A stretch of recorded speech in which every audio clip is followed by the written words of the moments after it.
we mentioned before about how there's been different sea changes in technology, because even when you went to Sega, I remember when they first launched 8-bit games, but that was a new thing, because before that we used to have an Amstrad computer where you would load games on tape, and it would take half an hour to load a game, and that moved. But again, so now, the launch of large language models and AI where do you think that will go realistically within the next few years? Because there's always the element of where it could go, but then often legislation will hold it back, one might guess. And it was just your own feeling on the Chat GPT generation of where we could be in 3 to 5 years. So a few observations. Firstly, I mean, my Twitter is literally 98% filled with people sharing Chat GPT things. And I've been impressing on my team that we should use it faster than I like that we are using it.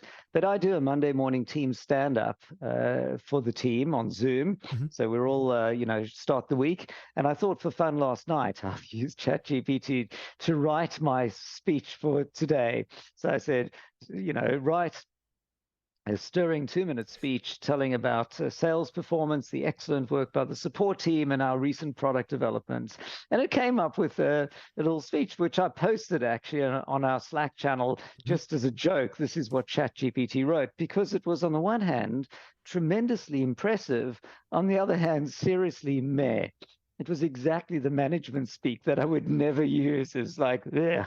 So, but the whole ChatGPT thing is almost, as I'm seeing more and more of it, people are, posting endless amounts of stuff to show how clever it is. But what I'm wondering actually is it's almost saying how stupid we are, because all we are a bunch of tech that takes a database of stuff, repurposes it, and does exactly the same as the ChatGPT is doing. But I mean, jokes aside, the point is,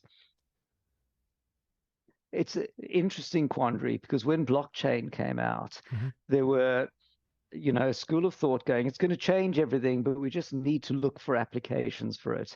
And largely, we just didn't find many applications for it. It remains a triumph of desire over actual.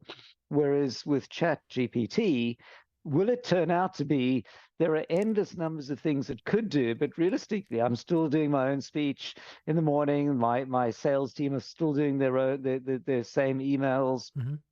We're still doing exactly the same things, and we keep it as a fun side thing, or does it change everything? I think in this case, it's going to very much change a lot, probably not quite as much as people are looking for, because it's a large language model. It's not something else, but it is seriously impressive. And then the question is, how fast should you pivot your business to be using it? Do you drop everything and pivot on it? That would be a bit too soon. Do you ignore it? Well, if you could get twice as much done in a day with some AI assist, I think it'd be remiss of you to not do that. So anyway, just the last piece on that is, one of the things from talking to many founders, one of the things I love doing at Seed Legals is to solve every problem in a scalable way.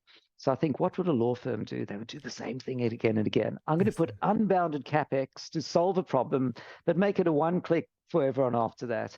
So every time somebody asks us a problem on our web chat, my co-founder's left, or this is happening, or whatever, my goal is the third time someone asks us a question, we'll write an article, we'll do a video on it. And then you can have the system start suggesting it, or my colleagues, or maybe AI will suggest it.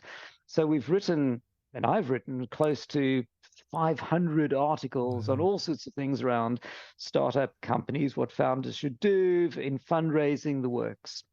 And I thought, why not pull that all into a ChatGPT private model, and then have a chat bot that you can ask it anything. So basically, I put myself out of business answering questions, and my team out of business. Anyway, we took our first trial at it. We couldn't upload the whole model because we weren't there yet, and the limitations. We did a small model, and it was a great example where the ChatGPT system came up. So then my team said, Anthony, please ask it your first question. So I asked it some question where I knew it had a particular technical answer, and it came up with a beautifully written and completely wrong answer. So I was greatly amused. That's the epitome of it, which means you can't let it loose on an unsuspecting world, because instead of, hitting us up on web chat and my team will Hmm. tell you a good answer to your problem, you'll have something that will tell you something that looks great and is a disastrously bad thing.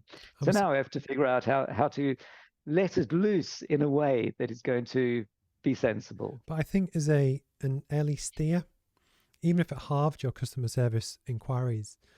But the one thing that really I've been excited by is that, so I do a lot of video and I do a lot of online tutorials, but I only speak English.